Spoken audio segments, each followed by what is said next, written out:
If you say the word Tenkara to someone and they've never heard that word before, they're probably only going to repeat half of the word back to you. Kara? What the heck is a Kara rod?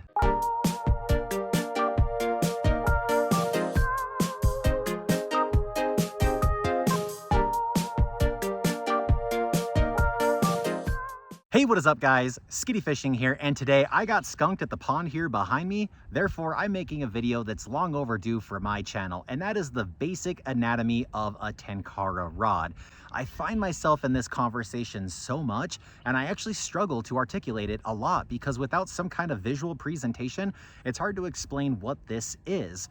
Now I'm going to be updating this to my Tenkara how-to playlist, which is on the right-hand corner of your screen.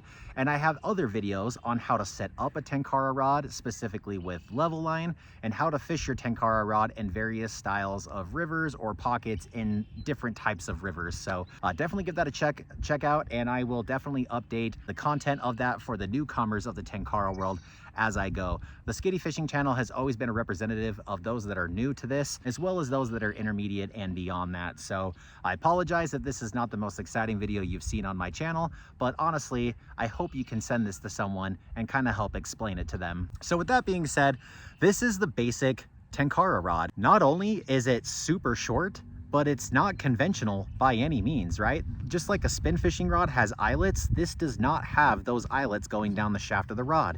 And there is no seat for a reel. This is all by design. However, this rod is not as short as you think it is. There are telescopic blanks made of carbon fiber that actually extend beyond the tip of this rod. So it's extremely portable by design. Once we kind of start pulling this rod out, it gets longer and so on. And suddenly, if you can imagine how short that rod was just a few seconds ago, this is now a 10-foot Tenkara rod. The average Western fly rod is actually 9 feet these days, guys, and this is a 10-foot rod. So if I were to hold it from the handle here and just extend it into this screen, I gotta be careful so I don't break this. That was 10 feet. So that's pretty dang long, right?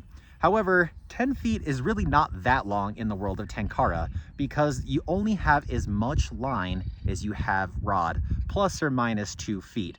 So if this is a 10-foot Tenkara rod, I combine another 10 to 12 feet of line with it, I get 24 feet to work with. Suddenly it's really not that long because you are limited to the length of the rod. So that's the purpose of a Tenkara rod, right? It's just meant to be super simple to cast. I often use Western flies with this. So all the flies you can use on a conventional Western fly fishing rod can be used on a Tenkara rod.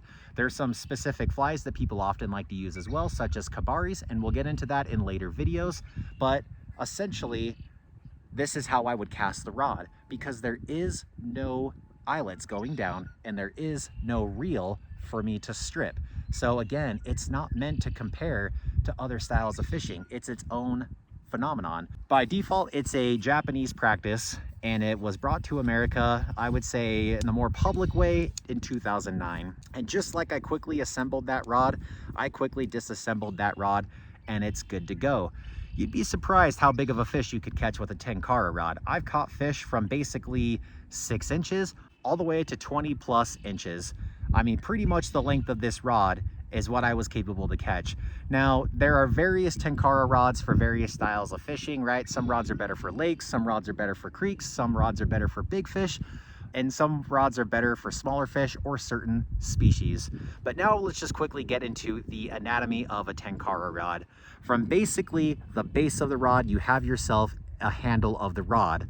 And I would say the grand majority of Tenkara rods will have a cork handle. They could be EVA foam, and they can also be carbon fiber or a blend of multiple materials. So at the very tip of the rod, it is this little piece of yarn called a lilian, and you just tie a slip knot on your line to go around that, and then you extend your rod from there.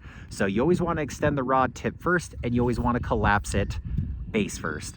But that's the only thing that's holding your line to this rod. And believe it or not, it's extremely effective. And in most cases, you're not gonna lose the tip and you're not gonna lose the line or the fly if you assemble it properly. At the very base of the rod is a little butt cap. And if I were to just simply unscrew that, this is what's preventing every single blank from falling out underneath the rod as you disassemble it. And the purpose of this is that every individual blank can be replaced individually. So that's the perk of it, right? The purpose of all of this, guys, is it's meant to be a low stakes purchase. If you buy a fly rod, let's say a premium fly rod, and you break it, the tip breaks or something, or you shut it on your car door or your truck door, chances are you're going to pay a warranty fee to get that section replaced. It's kind of similar with a Tenkara rod. However, each section is prorated because there's lesser material on the tip as there is to the base. So the average tip might be somewhere between $12 to $15 on most American name brands, plus shipping to get it to you. And then, you know, the base might cost you $25. I'm basically just ballparking that, but you get the gist of it. You're not going to spend $50 per replacement every single time. So if you break your investment, you only have to replace that specific section. And in most cases to you, it just takes a couple business days and you are good as new.